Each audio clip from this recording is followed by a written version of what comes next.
हाय सांग मैंने नमस्कार जय जगन्नाथ मोर आ गोटे मिनी ब्लॉग रे आपण मानक बहुत बहुत सारा स्वागत। तो वर्षा एठी नड़िया करूची आ मु एपटे ओउ छेचुची काहेकि ना मु आज हबिस डालमार प्रिपरेशन करूथली। हबिस डालमा आम घरे समस्तंकर पसंद, स्पेशली झीओर होची बहुत ही फेवरेट अरुआ भात सहित।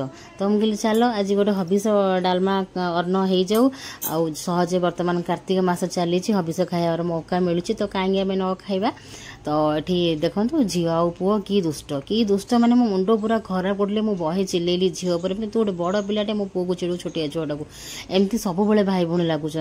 तो यही भितर गोटे आसीला मोर एमती गोटे कटन शाढ़ीटे जोटा कि एमती पसापाली प्रिंटर संबलपुरी प्रिंटर कटन लुगा एमती कटन लुगा सब आगु ऑनलाइन आसुनला किंतु एबे ना बहुत प्रचुर मात्रा एमती कटन लुगा सब ऑनलाइन आसुची। तो बहुत बढ़िया है शाढ़ीटी से देखी ट्रायल करी आपण मान स्क्रीन उपर एफिलिएट करछि आपण माने सेउडू टच करी बाय करने।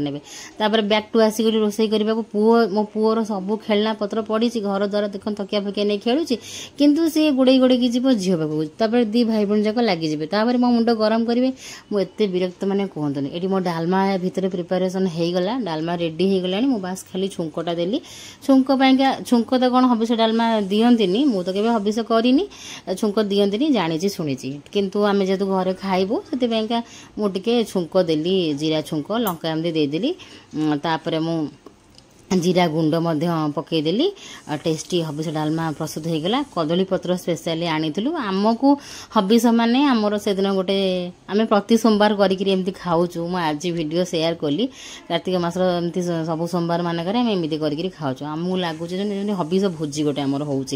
तो बढ़ा बढ़ी भितर मो हजबैंड ड्यूटी आसीगले आज ड्यूटी एथनिक वेयर पिंधार था से एमती कुर्ता आउ जीन्स उपर पिंधिकी जाइए।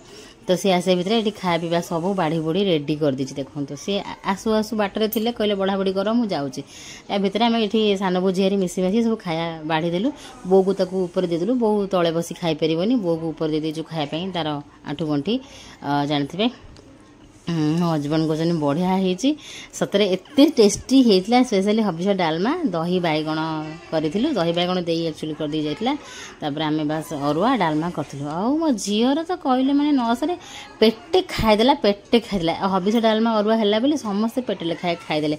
आपण मैंने कहतु हबिस करती कि न करती हबिस डालमा किंतु एमती करी खाती ना नहीं कहे आमे तो हबिस कि ओषा करूना किंतु आमे एमती हबिस अन्न डालमा खाइबा को बहुत ही पसंद करूँ। तो आपण माने बिना ओषारे करी खाना नहीं कहे देखो समस्ते पूरा पत्र चाटी पोछिकी खाईदे।